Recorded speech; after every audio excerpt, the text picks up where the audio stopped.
নমস্কার বন্ধুরা, স্বাগত জানাই টোটকা দুনিয়া আমার এই ইউটিউব চ্যানেলে। দেখুন তো এই 7টি শুভ লক্ষণ আপনার জীবনে কোনোদিন ঘটেছে কিনা। জ্যোতিষশাস্ত্র অনুসারে এমন কিছু শুভ লক্ষণ আছে যা ভাগ্য পরিবর্তন করতে পারে।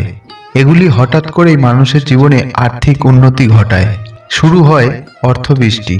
আসুন জেনে নিই জীবনে ঘটে যাওয়া এমন 7টি শুভ লক্ষণ সম্পর্কে। আমার সম্মানীয় দর্শক বন্ধুরা, বাস্তু দোষ, বাস্তু টিপস এবং জ্যোতিষশাস্ত্রর ভালো দিক বা মন্দ দিক নিয়ে আলোচনা করা হয় এই চ্যানেলে।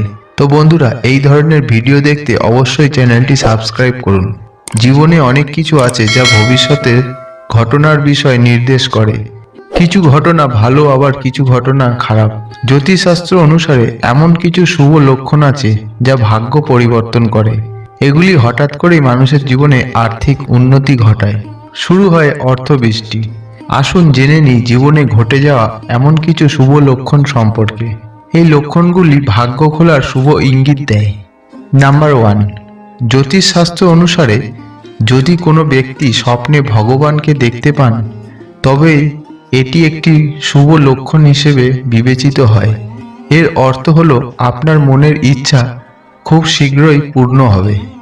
নাম্বার 2, আপনি যদি কোনো গুরুত্বপূর্ণ কাজে যাচ্ছেন এবং আপনি একটি ময়ূরকে নাচতে দেখেন, তাহলে বুঝবেন আপনার কাজে সাফল্য আসবে।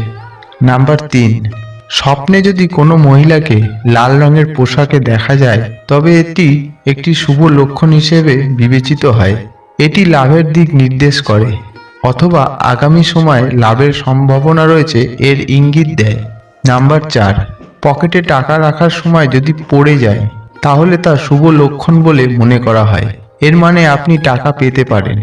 সেই সঙ্গে যদি কোনো কালো কুকুরকে হলুদের সঙ্গে মাংসর টুকরো নিয়ে যেতে দেখা যায়, তাহলে কোনো গুরুত্বপূর্ণ কাজে সাফল্য আসে। নাম্বার 5, জ্যোতিষশাস্ত্র অনুসারে ঘোড়াকে যদি দাঁত দিয়ে শরীরের বাম দিকে আঁচড়াতে দেখা যায়, তাহলে কাজে সফলতা পাওয়া যায়। নাম্বার 6, এটি বিশ্বাস করা হয় যে শুভ কাজে যাওয়ার সময় কোনো নপুংসককে দেখতে পাওয়া একটি শুভ লক্ষণ হিসেবে বিবেচিত করা হয়। এমন অবস্থায় নপুংসককে কিছু টাকা দিন এবং নপুংসককে সেই টাকা থেকে কিছু টাকা ফেরত দিলে তার নিরাপদে রাখলে সম্পদ বৃদ্ধি পায়। নাম্বার 7, এমনটা বিশ্বাস করা হয় যে যদি কোনো টিকটিকিকে ডান দিক থেকে ওপরে উঠতে এবং বাম দিক থেকে নামতে দেখা যায়, তবে তা শুভ বলে মনে করা হয়। এটি সম্মান এবং আর্থিক লাভ নির্দেশ করে। তো বন্ধুরা, এই ছিল আজকের আলোচনা। এর মধ্যে কোনটি আপনার সঙ্গে ঘটেছে কমেন্টে অবশ্যই জানাবেন। ভিডিওটি ভালো লাগলে অবশ্যই লাইক দিবেন। সব সময় বলি, আপনারা ভালো থাকুন, সুস্থ থাকুন। ঈশ্বর আপনার মঙ্গল করুক। ধন্যবাদ।